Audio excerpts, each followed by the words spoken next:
जय माँ लक्ष्मी। आज हम करेंगे श्री माँ वैभव लक्ष्मी व्रत कथा। एक बड़ा उत्तम नगर था।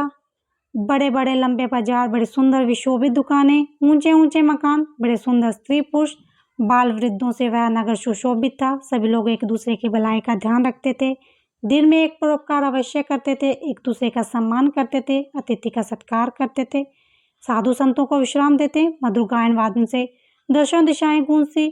कुछ दिनों के बाद वातावरण बदलने लगा। लोग बेईमानी करने लगे, झूठ बोलने लगे। लोभी व बदमाश लोग गरीबों को लूटने लगे। डाकू लोग साधु संतों को सताने लगे। चारों ओर जुआ, शराब, चरम रंडी आदि के अड्डे बनने लगे। लोग इसमें फंसने लगे। इस नगर में जहाँ बदकार लोग रहते थे, वहाँ कुछ संतोषी, सात्विक प्रकृति के व्यक्ति भी रहते थे। कुछ पतिव्रता नारियां भी इस नगर की शोभा को बढ़ाती थी। उनमें एक थी सावित्री। सावित्री बड़ी सुखी थी। धन व धान्य से घर भरा पड़ा था। स्वर्ण, रजत के आभूषण व सुंदर रेशमी वस्त्र सावित्री की सुंदरता बढ़ाते थे। सावित्री का पति भी कठोर परिश्रमी था। रात दिन व्यापार में मगन रहता था। ईमानदार से व्यवहार करता, सदा प्रसन्न रहता, किसी को नहीं सताता, दान दक्षिणा देता, गरीबों को मुफ्त भोजन बांटता। कोई भी उसके पास पहुंच जाए तो वह उसकी अवश्य सुनता था। कुछ दिनों के बाद कुछ गलत लोगों से उसकी मित्रता हो गई और जुआ, शराब, चरम गांजा में ऐसा डूब गया कि धीरे धीरे घर का संपूर्ण धन स्वाह हो गया। आभूषण बिक गए, सुंदर वस्त्र फटने को आए। उसकी कुसंगति में फंसकर बेचारी सावित्री का पति अब भिखारियों के रूप में आ गया।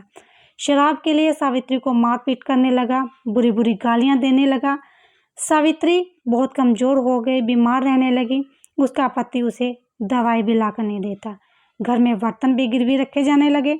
सावित्री बहुत दुखी रहने लगी। कभी ईश्वर को कोसती, कभी देवी देवताओं को कोसती, कभी उनकी प्रार्थना करती। आंखें फाड़ फाड़ कर देखती, परंतु घर में कुछ भी न दिखाई पड़ता। लक्ष्मी देवी बिल्कुल ही रुष्ट हो गई थी। एक दिन एक अधेड़ महिला उसके द्वार पर आई, जोर से पुकारा, सावित्री देवी, सावित्री देवी। सावित्री देवी ने सोचा कि देखो तो कौन आवाज लगा रहा है। घर में तो कुछ भी नहीं, परंतु द्वार खोलकर देखने में हानि ही क्या है। जैसे ही सावित्री ने द्वार खोला, वृद्धा बोल पड़ी, सावित्री देवी क्या हाल है? अब लक्ष्मी जी के मंदिर में नहीं आती क्या? पहले तो रोज मंदिर आया करती थी, अब क्या बीमार है? वैसे भी तू बहुत कमजोर हो गई है। सावित्री बोली, माता जी, अब आप मेरा हाल चाल पूछने आई हो तो आओ अंदर आकर बैठो, इस बोरी पर ही बैठ जाओ। और तो और आपकी सेवा के योग कुछ भी नहीं है। वृद्धा ने कहा, कैसी बात करती है सावित्री? ये मकान, दुकान, आभूषण, वस्त्र, ठाट बाट सब धरे रह जाते हैं जब ईश्वर का मृत्यु संदेश आता है। केवल सत्य व्यवहार, परोपकार ही मनुष्य के साथ जाते हैं। मैं समझ गई कि तू बहुत दुखी है, तो कोई बात नहीं, जब वे दिन नहीं रहे तो ये दिन भी नहीं रहेंगे। तू चिंता मत कर, अपना दुख मुझसे प्रकट कर, तेरा मन का बोझ हल्का हो जाएगा तथा कोई सुगम उपाय भी सूझ जाएगा। तब आंखों में आंसू भरकर वह बोली, माता जी क्या पूछती हो? घर में सब कुछ था, मकान, दुकान, वैभव, सुंदर आभूषण, नौकर चाकर इस घर की शोभा बढ़ाते थे, परंतु ये मेरे पति के कुछ दुष्ट लोगों की संगति में पड़कर राजा से रंग बन गए। रोजगार ठप हो गया, शराब उड़ने लगी, जुआ घर में होने लगा। तो माताजी सत्यानाश तो होना ही था, हो गया, अब कसर क्या है? अब भीख भी मांगने से नहीं मिलती। वृद्धा बोली, सावित्री देवी रो मत, अपने आंसुओं को पोंछ तथा फिर से लक्ष्मी जी के मंदिर में जाने लग। तेरे पास अगर कुछ भी चढ़ाने को नहीं तो धन की माता के सामने हाथ जोड़ सकती है, उनके पैर छूकर अपने माथे से लगा सकती है, फिर देखना सावित्री की क्या से क्या होता है। वृद्धा फिर बोली, देख पुत्री, जाने कितने रंक राजा बन गए, जाने कितने गरीब सेठ साहूकार बन गए, कितने रोगी निरोगी हो गए, कितने व्यसनी अपने बुरे व्यसनों से मुक्त हो पाए। पुत्री तू चिंता मत कर, नित्य एक बार मंदिर में आकर धन की देवी माँ लक्ष्मी जी के दर्शन कर। ऐसा करने से तेरा कष्ट दूर होगा। फिर जब मिलेगी तो मैं तुझे महालक्ष्मी का व्रत, पूजन व उपासना बताऊंगी। सावित्री देवी श्री लक्ष्मी जी का महामंत्र जपने लगी। खाते पीते, उठते बैठते, सोते जागते श्री महालक्ष्मी नमो नमः का मुख्य मंत्र ही दिन रात उच्चारण करने लगी। एक माह में ही उसके पति का आलस्य दूर हो गया तथा वह प्रशंसा से कार्य करने लगा। उसके मित्र भी इधर उधर हो गए, तब बढ़ने लगी। घर में सुख सामग्री आने लगी। साग भाजी, मिर्च मसाले की अचार के भोजन बनने लगे। भरपेट पूर्ण रोटी मिलने लगी। एक दिन उसके पति ने पूछा कि सावित्री, अब तो हम सुखी रहने लगे हैं, पहले तो हम बहुत दुख उठाते थे, ये क्या प्रभु की माया हो गया, किसी ने जादू से तो ऐसा नहीं कर दिया। अब तो देखो मैं तुम्हें गाली भी नहीं देता, न मारपीट करता हूँ। एकदम समय बदल गया, पता नहीं ये क्या हो गया। तुम तो मंदिर जाती हो। तब सावित्री बोली, हाँ मैं मंदिर जाती हूँ और केवल तुम्हारे लिए जाती हूँ। एक दिन एक माता जी मेरे द्वार पर आ गई थी। मैंने उन्हें अंदर बुला लिया। तब उन्होंने मेरी व्यथा सुनकर मुझे लक्ष्मी जी का ध्यान बतलाया। बोली कि तू इस श्री लक्ष्मी सदा सहाय का मंत्र सदा जाप करती रह। जब कुछ तेरे जीवन में सुधार दिखे तब मुझे मिलना। मैं तुम्हें श्री लक्ष्मी जी की पूजा व उपासना बताऊंगी। उसका विधिवत व्रत करने से तेरे फिर से वही दिन आ जाएंगे जैसे पहले सोना चांदी से तू खेला करती थी। ऐसा सुनकर सावित्री के पति बोले कि हे प्रियतम, तुमने श्री महामंत्र का जाप कर मेरे जीवन में वो सुधार ला दिया है। हाँ, उस माता जी की खोज कर उनसे मिलो जिन्होंने श्री लक्ष्मी जी की पूजन व उपासना की विधि बताने का वचन दिया था। तभी द्वार के किवाड़ों पर खटखटाहट हुई। सावित्री ने आकर द्वार खोला तो देखा कि वही वृद्धा द्वार पर खड़ी है तथा बड़ी प्रसन्न मुद्रा में है। उसके पतिदेव ने भी द्वार की ओर देखा तो उसने देखा कि कोई वृद्धा बड़े सुंदर लाल वस्त्र पहने, माथे पर सोने का मुकुट लगाए, बड़े प्रसन्न मुद्रा में सावित्री से बातें कर रही है। इधर सावित्री ने उस माता जी के चरण छुए तथा उन्हें वहां पकड़कर अपने कमरे में ले गई। उन्हें चौकी डालकर प्रेम से बिठाया, शरबत बनाकर पिलाया। सावित्री को वह माता जी उसी पहनावे में दिख रही थी जैसे कि वह पहले द्वार पर आई थी। वृद्धा ने कहा, सावित्री अब तो तू प्रसन्न है ना? अब तो तू निरोग भी दिख रही है। लक्ष्मी जी का मंत्र जपती हो या नहीं? कहीं फिर से तो नहीं भूल गई? सावित्री बोली, नहीं माता जी, मंत्र को कैसे भूल जाऊंगी। उसी मंत्र के प्रभाव से तो हमारे संकट कटे हैं। अब तो बड़ी शांति है, सुख है। माता ने कहा, सावित्री देख, ये सब श्री लक्ष्मी जी की कृपा से है। इसके मंत्र में अपार शक्ति है। फिर पूजा व उपासना की बात की। सावित्री बोली, हाँ माता जी, मुझे याद आ गया। उसने मुझ पर महालक्ष्मी जी की पूजा व उपासना के विषय में बतलाने को कहा था।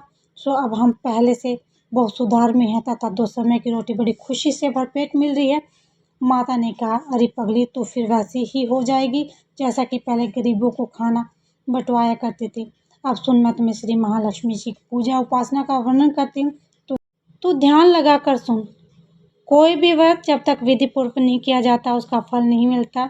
वैसे घर में यदि सोना गहने हो तो उसकी शास्त्रीय विधि से पूजा उपासना करनी चाहिए। माँ लक्ष्मी का व्रत शुक्रवार के दिन किया जाता है। प्रातःकाल जल्दी उठकर स्नान करें। हर समय मुंह में जय माँ लक्ष्मी का उच्चारण हो।